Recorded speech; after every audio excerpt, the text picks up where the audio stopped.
Nous parlons ici de la fertilité et en passant, nous sommes déjà à notre 16e témoignage bébé Splina depuis 2020 dans l'équipe Canada. Ceux-là qui avaient des difficultés à concevoir et qui ont conçu après avoir consommé nos compléments alimentaires. Nous parlons ici de la fertilité si vraiment votre problème de fertilité est lié à des manques de suppléments alimentaires, à la présence des toxines au corps acide, parce qu'aucun fœtus ne peut vivre dans un corps bourré de toxines. Il va s'étouffer, il va expulser, d'où parfois des multiples fausses couches. Donc la première des choses à faire, c'est de venir nourrir les cellules, parce que là où il y a nourriture, il y a vie. Toutes les cellules respirent et le milieu est propice pour accueillir un fœtus. Et je précise ici, la femme doit boire, l'homme également doit consommer. Donc, c'est le kit en couple. Parce que l'homme aussi, s'il y a trop d'acidité, ça veut dire les spermatozoïdes ne seront pas assez efficaces pour vite migrer vers l'ovule. Donc, comment boire? C'est tout simplement la désintoxication.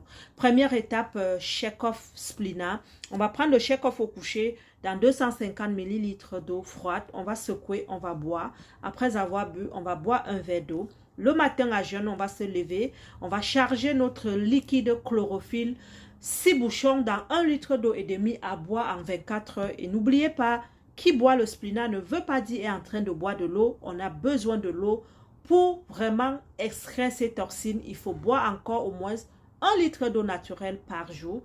Et la spiruline hawaïenne, sucer 5 matins, 5 midi, 5 soirs, à sucer. Et si vous avez des problèmes également de poids, ceci fera 2 en 1. Donc, vous allez perdre la graisse en même temps si vous optez pour le jeûne intermittent. Donc, l'unique différence pour ceux qui veulent perdre le poids ou non, c'est de faire le jeûne intermittent. Si vous faites le jeûne intermittent, ça veut dire on veut restaurer le métabolisme. Mais si vous avez un bon métabolisme, vous digérez bien les graisses, prenez votre petit déjeuner au matin, il n'y aura pas de souci. C'est à midi qu'on mange. Si vous optez pour le jeûne intermittent, c'est à midi qu'on mange. Et à midi, avant de manger, on va toujours prendre une boisson chaude. La boisson chaude, selon votre état de santé, si vous êtes diabétique ou non, ou vous êtes un homme ou pas, votre conseiller vous dira, mais le ginseng parfois marche très très bien parce que lorsqu'on cherche un bébé, on est anxieuse, on a la dépression parfois, on est stressé. Le ginseng, c'est un super apaisant de la mémoire. Il va d'abord t'abaisser, il va enlever tous ces stress et tu vas boire et te plonger. Oubliez même que tu cherches le bébé, ok? Parce que notons aussi ici que c'est l'état d'esprit que nous avons. Lorsqu'on recherche un bébé, on ne plonge pas dans le stress, dans la pression de la belle famille. Non, on ne pense à rien que d'abord notre santé. Et le bébé suivra naturellement. Être positif. Et se dit, si je fais ceci, ça ne marche pas, je retourne voir mon médecin parce que j'ai tout fait. Est-ce que je fais l'insémination? Peu importe. Nous avons la technique qui marche seulement pour 2 cas peut-être sur des 1000 causes de l'infertilité. Donc, à midi donc, vous allez prendre la boisson chaude qui sera conseillée par votre distributeur selon votre état de santé. Moi, je donnerai le ginseng dans la majorité des cas, sucré ou non sucré, à cause de ce stress. Et puis le soir, j'opterai soit avec le thé ou bien avec le café Reyes qui apaise la douleur, ok? Parce que lorsqu'on shake, on enlève les toxines, il y a toujours une petite douleur, spasme, je n'appelle même pas douleur parce que ça tire. Parfois, dès que ça tire, vous allez à la selle, vous allez rejeter la plaque fécale. J'appelle souvent un petit monstre qui loge au niveau du côlon. Et lorsque vous le rejetez, là, vous avez la solution désormais à vos problèmes de santé parce qu'il est parti. Donc, si vous sentez cette petite douleur, ne lâchez jamais votre détox. Persévérez, persévérez et vous allez voir au bout de 3 jours, il n'y aura plus de spasme ni de douleur via la présence des levures rouges contenues dans le thé ou bien l'oreillesse, ok? C'est l'un ou l'autre, ok? Mais si, peu importe si c'est le café, sachez, les traces de caféine, de café à l'intérieur sont recommandées par l'OMS. Maintenant, vu que nous recherchons le bébé, l'unique chose qui fait la différence sur d'autres kits, c'est que pendant la période féconde, donc lorsque vous terminez de saigner, vous devez arrêter et compter 14 jours, donc 7 jours après le saignement et même avant. Pour ceux qui ne connaissent pas leur cycle, quand est-ce qu'il y a ovulation? Moi, je dis toujours, on comptait souvent 14 jours et on laissait le 14e jour au milieu. On le séparait de 3 avant, 3 en arrière. Ça, c'est la technique qu'on avait parfois à l'école pour éviter les grossesses. Ou bien dans le ménage aussi pour éviter les grossesses d'une façon naturelle. Donc, on compte les 14 jours après les règles et on prend le 14e jour qui est au milieu, on espace de 3 jours avant et 3 jours après.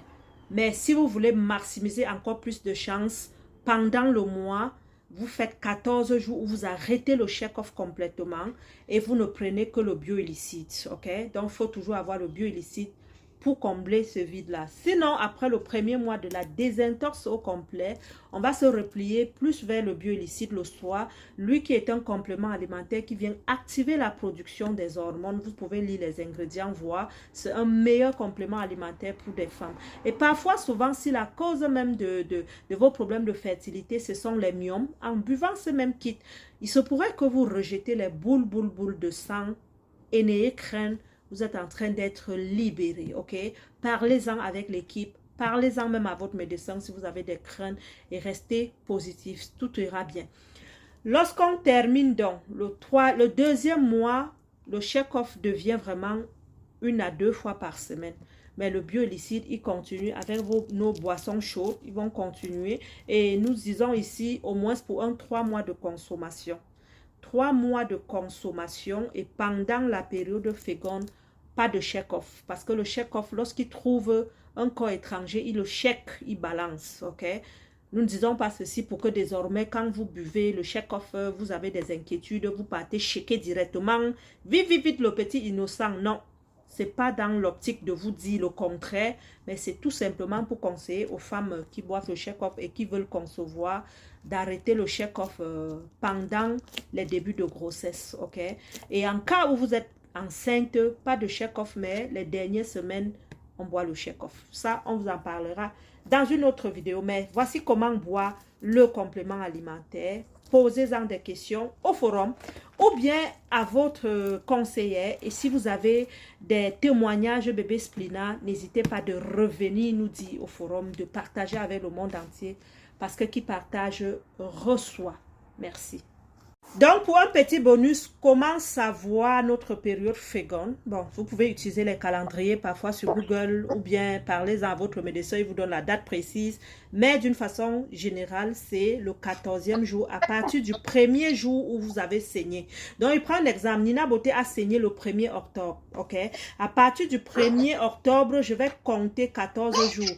Donc, le 14 octobre, c'est ma date d'ovulation. Mais je viens le 14 octobre, je mets 3 journées avant et 3 journées après et je l'encercle de 7 jours que je peux nommer la période féconde. Et pendant cette période, donc, je vais boire seulement le bio. Disons, je vais continuer ma routine comme normalement et je vais juste enlever le check-off et prendre le bioillicite pour activer la présence des hormones de fertilité afin de multiplier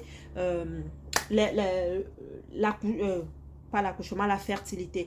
Est-ce que mon mari devra aussi boire? Oui, il doit boire parce que vous deux, vous avez besoin. Il doit rajouter le troïka. On ne l'a pas dit ici, mais le troïka. Le troïka va venir augmenter l'endurance sexuelle parce que plus c'est tendu, plus c'est debout, plus c'est efficace. Ok? Donc le troïka également, il viendra booster et rendre l'homme plus fort. Et le troïka, lui, l'unique différence pendant son détox, il boit le troïka à midi au lieu du ginseng comme la femme. C'est tout.